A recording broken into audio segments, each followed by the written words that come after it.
జై శ్రీమన్నారాయణ. ఈరోజు మధ్యాహ్నం వ్రత అనంతరం సర్వభక్త జనావళికి స్వామివారి అన్నప్రసాద వితరణ కార్యక్రమం జరుగుతుంది. ఈ కార్యక్రమానికి దాతలు శ్రీమాన్ సూర్యనారాయణ రాజు, ధర్మపత్ని శ్యామలాదేవి, మీనాక్షి కేటరర్స్ వారి కుటుంబ సభ్యులందరి చేత ఈ యొక్క అన్న సమారాధన కార్యక్రమం జరుగుతుంది. కావున భక్తాదులంతా కూడా ఈ కార్యక్రమంలో కనులాల తిలకించి శ్రవణానందకరంగా కథను విని తీర్థ ప్రసాద భోజనాదులు స్వీకరించి తరించ ప్రార్థన. జై శ్రీమన్నారాయణ.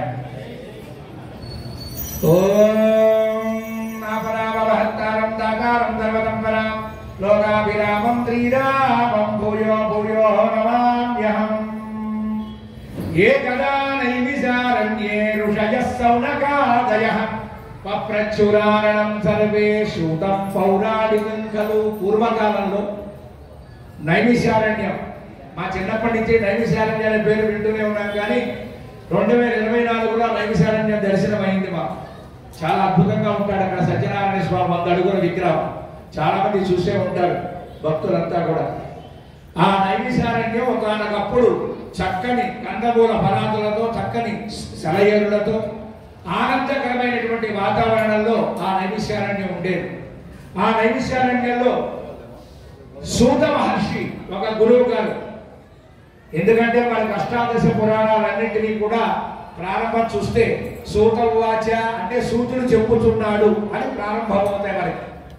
ఆ సూత మహర్షి చక్కగా సౌనకాది మహర్షులు కొంతమంది శిష్య పరివారాన్ని పెట్టుకొని వారందరికీ కూడా వేద విద్యలు నేర్పిస్తూ వారి చేత శుశ్రూషణ చేయించుకుంటూ ఒక్కొక్క రోజు ఒక్కొక్క విశేషం గురించి వారికి తెలియజేస్తూ ఉండేవారు. ఒకసారి ఆ యొక్క సౌనకాది మహర్షులంతా కూడా గురువు గారిని అడిగారు. ఏమడిగారు? వ్రతేన తపసా కిం వా ప్రాప్యతే వాంఛితం ఫలం. మనం ఏ వ్రతం చేస్తే, ఏ పూజా కార్యక్రమం చేస్తే మనం అనుకున్న పనులు నెరవేరుతాయో, మనం ఏ కోరికలు సిద్ధిస్తాయో అటువంటి వ్రతం కానీ పూజ కానీ ఏదైనా ఉందా గురువు గారు అని అడిగారు. దానికి ఆ యొక్క సూత మహర్షి, అయ్యా చక్కని విషయాన్ని అడిగారు, ఈరోజు చాలా మంచి విషయం ఉంది, చెప్తున్నాను ప్రశాంతంగా వినండి అని ప్రారంభం చేశాడు. ఏకదానారదో యోగి ఫలానుగ్రహకాంక్షయ పర్యటన్ వివిధాం లోకాం మధ్యలోకముపాగతః. పూర్వకాలంలో నారద మహర్షి ఏం చేస్తాడండి? నారాయణ నారాయణ ఓం నమో నారాయణ, అదే ఆయనకి ఆహారం, మంచినీళ్ళు అంతా కూడా నారాయణ నామశబ్దమే. నారాయణ తే నమో నమో భవ నారద సన్నుత నమో నమో. నారాయణ తే నమో నమో. ఇదే నామస్మరణ చేసుకుంటూ మార్గ మధ్యంలో అన్ని లోకాలు తిరుగుతూ మార్గ మధ్యంలో భూలోకానికి వచ్చాడంట ఆ నారద మహర్షి. ఆ నారద మహర్షి భూలోకానికి వచ్చేసరికి భూలోకంలో ప్రజలు ఎలా ఉన్నారు? తినటానికి తిండి లేక కొందరు, ఉండటానికి ఇల్లు లేక కొందరు, కట్టుకోవడానికి సరైన బట్టలు లేక కొందరు, ఇట్లా ఒక్కొక్కరు ఒక్కొక్క రకంగా బాధపడుతున్నారు. చెల్లించిపోయాడు రాముడు. అయ్యో వీళ్ళు ఇంత బాధలు పెడుతున్నారా, ఏదో ఒక వీళ్ళకి ధర్మోపాయం చెప్పాలి అని ఆలోచించాడు. ఎంత ఆలోచించినా దైవ నిర్ణయం తర్వాతే. సరే తనకి ఎటువంటి ఆలోచన స్ఫురించలేదు. సరే మనకెందుకులే, వైకుంఠంలో తాతగారైన శ్రీ మహావిష్ణువు ఉన్నాడు కదా, తిన్నగా ఆయన దగ్గరికి వెళ్ళి ఆయన్నే అడుగుతామని చెప్పి సప్తద్వారాలు దాటి లోపల వైకుంఠంలో క్షీరసాగరంలో ఆదిశేషుడు పైన శ్రీమన్నారాయణ మూర్తిని చూసి ఒక్కసారి నమస్కారం చేసుకున్నాడు. శాంతాకారం భుజగశయనం పద్మనాభం సురేశం విశ్వాకారం గగన సదృశం మేఘవర్ణం శుభాంగం లక్ష్మీకాంతం కమలనయనం యోగి వృత్యానగమ్యం వందే విష్ణుం భవభయహరం సర్వలోకైకనాథం అని ప్రార్థన చేయగానే ఒక్కసారి స్వామి కళ్ళు తెరిచి చూశాడు. ఆయన నిజంగా పడుకుంటాడండి? ఆయన పడుకుంటే మనం ఎందుకైనా మనకి వస్తామా? ఒక్కసారి కళ్ళు తెరిచి చూశాడు. ఎవరు వచ్చారని ఎదుర్కొంటే నారద మహర్షి కనపడ్డాడు. ఓ ఏ నారద, ఏంటి ఈరోజు అనుకోకుండా ఎలా వచ్చావు? నారదునికి ఒక బిరుదు ఉందండి. ఏంటో తెలిసేవారు కదా, కలహ భోజన ప్రియుడు. అంటే వీళ్ళకి వాళ్ళకి తప్పులు పెట్టి ఆనందిస్తూ ఉంటాడు. అందుకని స్వామి ఏమన్నారంటే చమత్కారంగా, ఏమయ్యా నారద, ఈ మధ్య మా దంపతుల మధ్య కలహం పెట్టడానికి వచ్చావా అని చమత్కారంగా మాట్లాడాడు. నారదుడు అంటాడు, స్వామి సర్వాపరాధం క్షమించండి, అంత గొప్పతనం మీ దగ్గర మేం చేయడానికి అవకాశం ఏముంటుంది. అనుకోకుండా ఈరోజు భూలోకానికి వెళ్ళాను. ఆ భూలోకంలో ప్రజలు చాలా చాలా బాధపడుతున్నారు. తినడానికి తిండి లేక కొందరు, ఉండడానికి ఇల్లు లేక కొందరు, కట్టుకోవడానికి బట్టలు లేక కొందరు, ఇలా నానా రకాలైనటువంటి దరిద్రాన్ని అనుభవిస్తున్నారు. అది చూసి నా మనస్సు చెలించి నిన్ను అడిగి ఏదైనా వ్రతం ఉన్నదేమో, ఏదైనా పూజ చెప్తావేమో, వాళ్ళు ఉద్ధరిస్తావేమో అనే ఆలోచనతో నీ దగ్గరకు వచ్చానయ్యా అన్నాడు. నా స్వామి చాలా ఆనందించాడు. ఏమయ్యా, నువ్వు నాగమహర్షివయ్యుండి నీ స్వార్థం చూసుకోకుండా నిస్వార్థంగా యావత్ భూలోకంలో ప్రజలు సుభిక్షంగా ఉండాలనే సంకల్పం గొప్పదయ్యా. అటువంటి అవకాశాన్ని నన్ను అడిగావు కాబట్టి ఇదిగో చెప్తున్నారు వినండి అని ప్రారంభం చేశాడు. విశేషమైనటువంటిది ఏంటంటే 18 పురాణాలలో ఈ సత్యనారాయణ స్వామి వ్రతం స్వామి చెప్పిన వ్రతం సరాసరి శ్రీమన్నారాయణ మూర్తే చెప్పిన వ్రతం. ఈ యొక్క సత్యనారాయణ స్వామి వ్రతం అనే ఒక వ్రతం ఉన్నదయ్యా.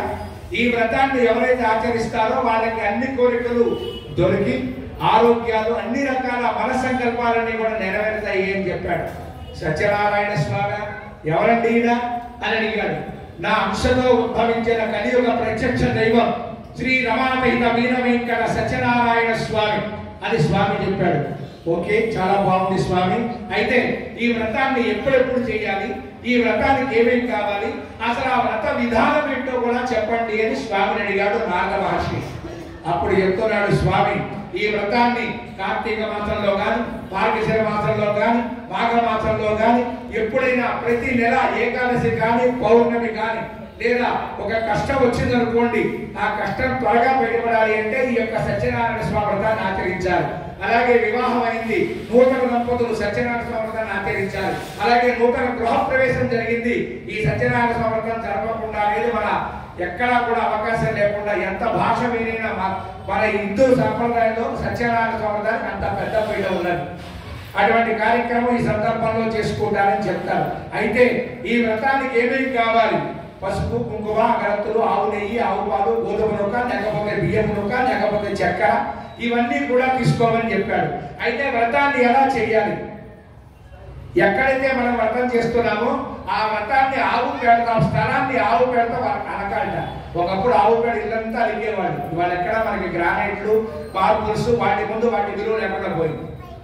ఆ స్థలాన్ని చక్కగా ఆవు పేడతో అలిగి దాని మీద 5 రంగుల చూడాలతో ముగ్గులు పెట్టి దాని మీద ఒక నూతన వస్త్రాన్ని మర్చి దాని మీద బియ్యం పోసి దాని మీద కలశం పెట్టి, బంగారంతో శక్తి ఉంటే బంగారం కలశం పెట్టాలి, వెండిది పెట్టగలిగితే వెండిది పెట్టాలి, మట్టిది కలశం పెట్టి అవకాశం ఉంటే మట్టిదే పెట్టాలి. అంతేగాని మట్టిది పెట్టుకుని అయ్యో బంగారం లేదని బాధపడటం తప్పు, బంగారం పెట్టుకొని మట్టిది దాంతో చేయడం అనేది తప్పు. మనకి ఎంత శక్తి, ఎంత చెట్టుకు అంత గాలి. ఆ విధంగా చేసిన తర్వాత ముందుగా ఆది పూజ గణాధిప, ఏ పని చేసినా కూడా గణపతి పూజ చేయించి అడుగు ముందుకు పడదు. గణపతిని ఆరాధించి ఆదిత్యాది నవగ్రహాలు, ఇంద్రాది అష్టదిక్పాలకులు, గణేశాది పంచలోక పాలకుల్ని చేసుకుని తదుపరి మన చేతికి రక్షాబంధనాన్ని కట్టుకొని తర్వాత సత్యనారాయణ స్వామి ప్రతిమ బంగారంతో కానీ, వెండితో కానీ, రాగితో కానీ, చివరకు మట్టిదైన భావం యద్భావం తద్భవతి, ఆ ప్రతిమను తీసుకొని చక్కగా ఆవు పాలు, పెరుగు, నెయ్యి, తేనె, పంచదార అభిషేకం చేసి అలంకారం చేసి స్వామి వారికి షోడశోపచార పూజలు చేసి చక్కగా మండపంలో పెట్టి 108 నామాలతో పూజ చేసిన తర్వాత ఈ వ్రతానికి 5 కథలు ఉంటాయి. ఈ 5 కథలు విన్న వారికి స్వామి అనుగ్రహం చేత వారి వారి సంకల్పాలన్నీ నెరవేరుతాయి. ఆయన ఇదే సత్యనారాయణ స్వామి వ్రత విధానం అని నారద మహర్షికి సాక్షాత్తు శ్రీమన్నారాయణమూర్తి చెప్పిన విశేషమైన వ్రతం ఇది. శ్రీ రమాపహిత సత్యనారాయణ అప్పుడే స్వామి వారి దగ్గర సెలవు తీసుకొని, స్వామి ఈ రోజు మీ వల్ల ఒక మంచి విషయాన్ని తెలుసుకున్నాను, ఇదిగో కిందగా భూలోకానికి వెళ్తున్నాను, భూలోక వాసులందరికీ ఈ సత్యనారాయణ స్వామి వ్రతాన్ని చెప్పి వారు ఆనందిస్తే నేను ఆనందిస్తానని చెప్పి స్వామి దగ్గర సెలవు తీసుకున్నటువంటి వృత్తాంతాన్ని అద ప్రథమోధ్యాయ సమాప్తః. జై బోలో అన్నవర వీర వెంకట సత్యనారాయణ భగవానికి. ఈ చేతిలో నక్షత్రం కొన్ని పక్కన పెట్టుకోండి.